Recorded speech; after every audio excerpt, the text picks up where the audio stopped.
And I was like, I want to write a book that helps people and changes people's lives. I want someone to not know what the Mindset Mentor podcast is, but they walk into Barnes & Noble, they see this book and they're like, interesting, let me read it. Let me pick it up.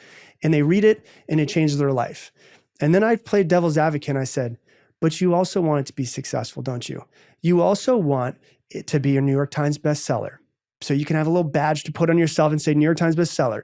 You want it to be this incredibly selling thing because you know if it takes off, you're going to make great money for a very long time if it's a perennial seller.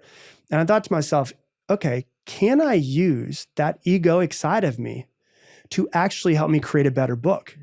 And I could. And so what I realized is instead of hating that aspect, it's like a tool in my tool belt. When I need to bring that side of me out, I can bring that side of me out and say, you know what? I'm going to create the best freaking book that I can, or the best podcast that I can, or the best reel that I can to try to impact people.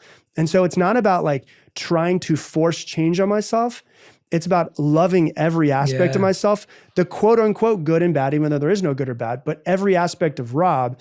And if I need to use it, I can bring it up and say, hey, Rob, I need this version of you right now, but I'm not going to fight it anymore. Yeah. In the monastery, we'd always talk about how the word is anartha, which means unwanted thing that seems unwanted, actually needs to be engaged. Like you need to engage it in the service of doing something higher for it to be purified. That's like awesome. You can't just cut it out. You can't just get rid of it. You can't just hate it to go away. You can't just shame it away. You can't just guilt it away. It has to be engaged in a higher service, i.e. impacting others, helping others, improving your own life, improving the lives of others. Because when it's engaged, then it becomes purified. Because if you just ignore it, it will just stay there. And if you try and push it away, it's going to push back and get stronger. But if you engage it and go, yeah, you know what? I do have that in me, but I'm going to use that tendency to try and help this people.